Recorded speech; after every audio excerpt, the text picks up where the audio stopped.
Hello, I am your guide on a remarkable journey. Today, on January 13th, 2026, we will embark on a time travel tour. Our destination is not a single place, but a series of moments spread across thousands of years of human history. Our quest is to understand one of the most powerful creations of the human mind, the computer. We will travel from the dusty markets of the ancient world to the clean rooms of modern laboratories. We will witness how simple ideas, one after another, built upon each other to create the complex digital world we live in today. This is a story of ingenuity. Our first stop takes us back more than 2,000 years to a time of merchants, scholars, and empires.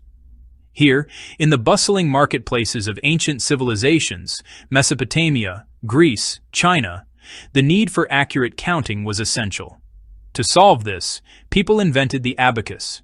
This simple device, often just a wooden frame with beads strung on wires, was a landmark in human thought. It was, in its own way, the very first data processor. Each bead held a value, and its position represented a number. By sliding the beads, a skilled user could perform addition. Our time machine now travels forward to the 19th century into the smoky, industrious heart of Victorian London. Here we meet a man who was, in many ways, a century ahead of his time. His name was Charles Babbage, a brilliant and sometimes cantankerous mathematician. Babbage was frustrated by the errors he found in hand-calculated mathematical tables, which were vital for navigation and engineering. He dreamed of a machine that could calculate these tables perfectly and automatically. His first design was the difference engine, a massive, intricate arrangement of brass gears and rods designed to compute polynomial functions. A portion of it was built, and it worked flawlessly. But Babbage was not satisfied. His mind leaped to an even grander concept, the analytical engine. This was not just a calculator. It was a design for a general-purpose, programmable computer. The analytical engine would have a store to hold numbers, which we would now call memory. It would have a mill to perform the calculations, which we would call the processor.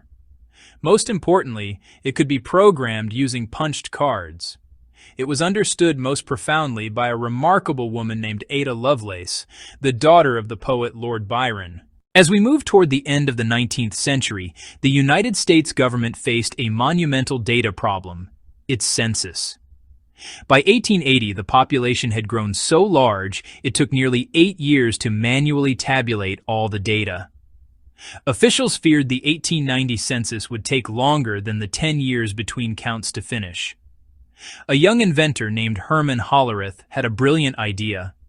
He proposed a system that used electricity and punched cards to automate the process. Inspired by train tickets, inspired by Babbage's earlier concepts, Hollerith's system was ingenious. Each citizen's information, age, gender, address, other attributes, was encoded as holes punched into paper cards.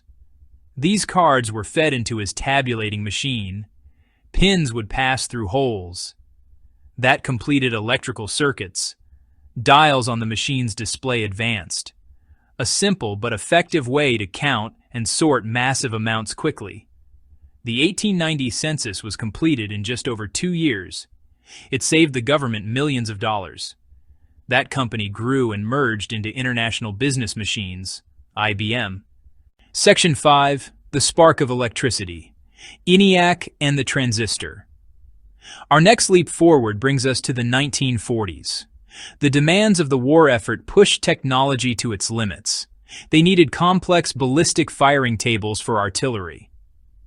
At the University of Pennsylvania, a team of engineers tackled the problem. John Mauchly, J. Presper Eckert. They built a machine to solve it. It was called ENIAC, the Electronic Numerical Integrator and Computer. It filled a massive room. It weighed over 30 tons. It contained more than 17,000 delicate vacuum tubes that glowed like tiny light bulbs. To program it, technicians had to physically unplug and replug hundreds of cables. The process could take days. They generated immense heat. they consumed a huge amount of power, and they were notoriously unreliable. That something arrived in 1947 at Bell Laboratories. A team of scientists invented the transistor. Our journey continues late 1950s and early 1960s. The first transistor-based computers were a huge improvement, but they were still complex to build. All painstakingly wired together by hand on circuit boards. This process was slow, expensive, prone to errors. A new breakthrough was needed to take the next step in miniaturization and power. That breakthrough came in the form of the integrated circuit. Jack Kilby at Texas Instruments, Robert Noyce at Fairchild Semiconductor. They developed a way to manufacture transistors, resistors, capacitors, and the connections between them on a single monolithic piece of semiconductor. Usually, Silicon Kilby's first prototype in 1958 was rough, but it proved the concept. Noyce's design was more practical for mass production. This tiny sliver of silicon became known as the microchip, or simply the chip. It allowed engineers to build electronic systems that were orders of magnitude smaller, faster, cheaper than ever before. The Apollo guidance computer was one of the first major projects to rely on this new integrated circuit technology. Moore's law, the number of transistors, seemed to double approximately every 2 years. We now arrive in the 1970s and bring it out of the corporate data center and into our daily lives. The brains of the computer, the CPU, was still made up of multiple chips spread across several circuit boards. In 1971, a team of engineers at a young company named Intel, working on a project for a Japanese calculator manufacturer, they managed to place all the components of a CPU onto a single tiny chip of silicon. They called it the microprocessor. This first microprocessor, the Intel 4004, it was designed to run a calculator. For the first time, the entire engine of a computer was available as a single, inexpensive component, and it ignited a firestorm of creativity, particularly among hobbyists and electronics enthusiasts. This led directly to the birth of the personal computer. Computers like the Apple II, the Commodore PET, and the TRS-80 brought computing into homes, schools, and offices. The launch of the IBM PC in 1981 solidified the personal computer's place in the world. IBM created a standard that sparked a massive industry for hardware, software, and peripherals. As personal computers spread across the globe in the 1980s and 1990s, another quieter revolution was gaining momentum. The origins go back to the 1960s with ARPANET. Over the decades, the network grew, connecting universities and research institutions. A British scientist named Tim Berners-Lee invented the World Wide Web. The World Wide Web was not the internet itself, but a user-friendly way to access it. Suddenly, anyone with a computer and a modem could access a global library, documents, images, sounds. The internet was transformed into a vibrant graphical medium for everyone. The world had never been so interconnected. The story of connection does not end there. For decades, mobile phones had been just that, phones for making calls. In 2007, Apple introduced the iPhone, an internet communicator, into a single, sleek device with a revolutionary multi-touch screen. It was a true computer that fit in your pocket. It changed how we navigate, how we shop, how we listen to music, how we take photos, and how we communicate. Our time travel tour has brought us back to the present day. 2026. We stand at the dawn of a new era in computing, one defined by the term artificial intelligence, or AI. The idea of creating a machine that can think is not new.